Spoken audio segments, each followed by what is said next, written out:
अस्सलाम वालेकुम वरहमतुल्लाहि वबरकातुहू। मैं सैयद अब्दुल वहाब शिराजी और आप देख रहे हैं नुक्ता गाइडेंस चैनल। जादू नगरी और जिन्नात व अमलियात की दुनिया वीडियोस का सिलसिला हमारा जारी है और इस सिलसिले की एक और अहम वीडियो लेकर आपके सामने हाजिर हुआ। आज की जो वीडियो है ये भी एक मन गढ़ंत अमल के बारे में है और उन्वान इसका ये दिया गया है जी, सख्त तरीन बंदिशों का ताकतवर और जामे इलाज।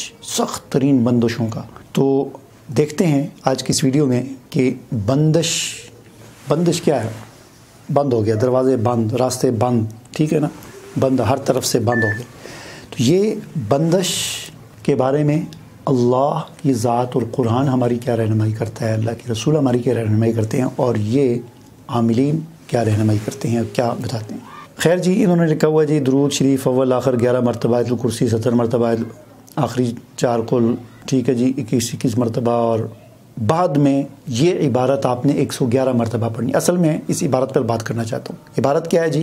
कहते हैं जी, या खालिसु या मुखलिसु या खल्लासु बिहक़ इब्न अब्बास व महतर इलियास अलैहिस्सलाम व बिहक़ ला इलाहा इल्लल्लाह मुहम्मद रसूलुल्लाह। बंद खल्लास, यानी जो बंद है ना, बंदिश, खल्लास, ये एक इबारत लिखी हुई है। अब इसके नीचे लिखा, चूँकि इसमें एक लफ्ज़ आता है ना, बिहक़ इब्न अब्बास, यानी इब्न अब्बास, हज़रत अब्दुल्ला इब्न अब्बास कहते हैं। अब हज़रत अब्बास रज़ी अल्लाह तआला अन्हु के बेटे थे अब्दुल्ला, उनको कहा जाता है इब्न अब्बास, यानी उनका असल नाम अब्दुल्ला था। ये अब्बास रज़ी अल्लाह तआला अन्हु हुज़ूर अलैहिस्सलाम के जो चचा थे उनके बेटे थे, गोया के हुज़ूर के चचाज़ाद भाई थे इब्न अब्बास। तो उनका इसमें वास्ता और वसीला दिया गया है बिहक़ इब्न अब्बास, कि हम इब्न अब्बास के तवस्सुल से या उनकी मौजूदगी में, असल में वसीला क्या चीज़ होती है इसको थोड़ा सा समझ लें पहले।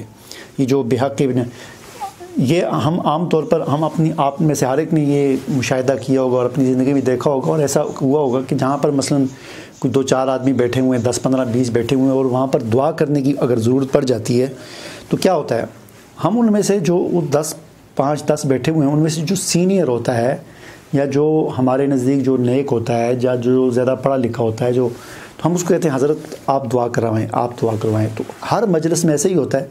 तो अब इन्होंने ये सारी बात मैंने आपको इसलिए बताई कि नीचे इन्होंने एक हवाला लिखा हुआ है, यानी बिहक़ इब्न अब्बास जो है ना, इस बात को क्लियर करने के लिए, क्योंकि इस बात से ये शक पैदा हो रहा था कि शायद ये इबारत शियों की बनाई हुई है। तो चूँकि ये अमल लिखने वाले और ये मज़मून लिखने वाले तो फाज़िल जामिया फ़रूकिया कराची देवबंदी हैं, तो इनके जहन में यह आया होगा कि अगर मैं ये इबारत लिखूँगा तो लोग कहेंगे तो ये तो बिहक़ इब्न अब्बास, तो ये चूँकि वो शी अहले तशय्युअ जो हैं वो उनका तज़किरा बहुत करते रहते हैं, तो कोई ये शक ना करे कि ये शियों की है। इन्होंने फिर नीचे वो एक हदीस लिखी कि हज़रत उमर फ़ारूक रज़ी अल्लाह तआला अन्हु कहत साली के साल हज़रत अब्बास रज़ी अल्लाह तआला अन्हु जो उस वक़्त हयात थे के उनके वसीले से दुआ फरमाते थे, ठीक है ना, नैलुल अवतार। अब देखें इन्होंने हवाला ये दिया है कि हज़रत उमर रज़ी अल्लाह तआला अन्हु, हज़रत अब्बास रज़ी अल्लाह तआला अन्हु जो उस वक़्त हयात थे, इस लफ्ज़ पर आपने गौर करना है, जो उस वक़्त ज़िंदा थे, तो उमर रज़ी अल्लाह तआला अन्हु उनके वसीले से दुआ किया करते थे। तो ये ज़िंदा के लफ्ज़ को आपने ज़हन में रखना है, ठीक है।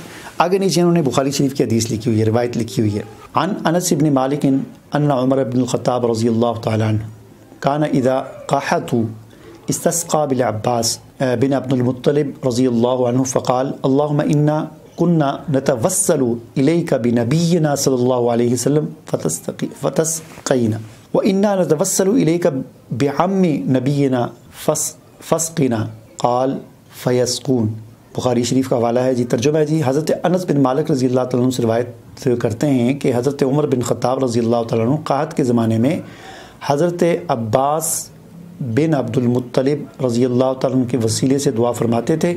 चुनाचे यूँ कहते थे, ए अल्लाह, हम आपसे अपने नबी के वसीले से दुआ करके बारिश तलब करते थे, तो चूँकि अब नबी करीम सल्लल्लाहु अलैहि वसल्लम हमारे दरमियान मौजूद नहीं हैं, वो फ़ौत हो चुके हैं, इंतकाल फरमा चुके हैं, दुनिया से जा चुके हैं, तो वो हमारे दरमियान मौजूद नहीं हैं, इंतकाल फरमा चुके हैं, और आज हमारे दरमियान कौन मौजूद है? आज हमारे दरमियान आपके चचा मौजूद हैं, तो हम आपके चचा के वसीले से आपसे बारिश की दुआ करते हैं।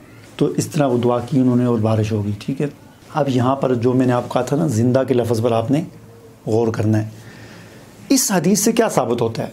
इस हदीस से तो ये साबित होता है कि हज़रत उमर रज़ी अल्लाह तआला फरमाते हैं कि हम حضور کی حیات میں حضور کے وسیلے سے دعا کیا کرتے تھے، یعنی جب ہمیں کوئی مسئلہ پیش آتا تھا ہم حضور کی مجلس میں حاضر ہو جایا کرتے تھے، حضور سے کہا کرتے تھے یا رسول اللہ دعا کریں تو، لیکن حضور اب اس دنیا سے جا چکے، آج ہمارے درمیان حضرت عباس موجود ہیں، آج ہم ان کے وسیلے سے دعا کرتے ہیں، یعنی ان سے دعا کرواتے ہیں یا ان سے. اس سے ہمیں پتہ چلا کہ جو موجود نہیں ہیں تو عمر رضی اللہ تعالیٰ عنہ کے نزدیک ان کے وسیلے سے دعا مانگنا جائز نہیں ہے. اس حدیث سے تو یہ پتہ چلا، کیونکہ حضرت عباس رضی اللہ تعالیٰ عنہ ٹھیک ہے حضور کے چچا تھے، حضور ان کا احترام کرتے تھے، جو بھی ان کا مقام تھا، لیکن ان کا مقام اور مرتبہ حضور سے تو بڑھ کر نہیں ہو سکتا نا. تو جب حضرت عمر رضی اللہ تعالیٰ عنہ نے حضور کے وسیلے سے دعا نہیں کی اور ساتھ اس کا بتا بھی دیا کہ ہاں حضور جب زندہ ہوتے تھے تو ہم ان کے وسیلے سے دعا کیا کرتے تھے، آج حضور موجود نہیں ہیں، آج عباس موجود ہیں تو ہم ان کے وسیلے سے دعا کرتے ہیں. اس سے یہ پتہ چلا کہ جو اس دنیا سے جا چکا ہو تو اس کے وسیلے سے دعا کرنا گویا کہ حضرت عمر فاروق رضی اللہ عنہ کے نزدیک جائز نہیں ہے. اس حدیث سے تو یہ پتہ چلا. آپ کیسے یہ کہہ سکتے ہیں ابن عباس، حضرت عباس رضی اللہ عنہ کے بیٹے جو آج موجود نہیں ہیں، 1500 سال گزر چکے ہیں، تو آپ آج ان کے وسیلے سے کس طرح دعا؟ یہ حدیث تو آپ کے خلاف جا رہی ہے. اس جو آپ نے حوالہ دیا یہ حوالہ تو یہ ثابت کر رہا ہے کہ کسی جو شخص اس دنیا میں موجود نہ ہو تو اس کے وسیلے سے دعا کرنا جائز نہیں ہے. ٹھیک ہے، تو جو حوالہ آپ نے دیا تھا یہ حوالہ تو آپ کے خلاف جا رہا ہے. تو لہٰذا اس قسم کے جو من گھڑت عبارات ہوتی ہیں ان کو نہ پڑھیں. یہ کیا ہے یا خلاص یا مخلص بند خلاص اور مہتر الیاس علیہ السلام، تو پتہ نہیں ویسے ہی کوئی چیز بنائی ہوئی ہے. آپ سیدھا اللہ کا قرآن کیوں نہیں پڑھتے؟ آپ وہ دعائیں کیوں نہیں پڑھتے؟ اچھا اب یہ بندش کے لیے کہہ رہے ہیں. میں نے کہا تھا نا قرآن کیا کہتا ہے، بندش وَمَن يَتَّقِ اللَّهَ يَجْعَلْ لَهُ مَخْرَجًا. قرآن تو یہ کہتا ہے کہ بندش جو ہے نا کھلتی کس طرح ہے؟ تقوی کی زندگی اختیار کر کے. جو تقوی کی زندگی اختیار کرتا ہے يَجْعَلْ لَهُ مَخْرَجًا. مخرج کہتے ہیں ایگزٹ. آپ نے دیکھا ہوگا کہ بڑے بڑے جو ہال یا ہوٹلز ہوتے ہیں ان کے ظاہر ہے بیسمنٹ ہوتی ہیں یا بسیں ہوتی ہیں، ان کا ایک پیچھے ایک دروازہ ہوتا ہے کہ اوپر لکھا ہوتا ہے ایگزٹ. اس لیے لکھا ہوتا ہے کہ ایمرجنسی میں اگر کسی کو بھاگنا پڑے تو وہ دیکھ رہا ہو کہ کہاں سے میں بھاگوں تو اس کی نظر پڑ جائے کہ ایگزٹ. ایگزٹ کا مطلب ہے نکلنے کا راستہ. تو مخرج عربی زبان میں کہتے ہیں نکلنے کے راستے کو. وَمَن يَتَّقِ اللَّهَ يَجْعَلْ لَهُ مَخْرَجًا.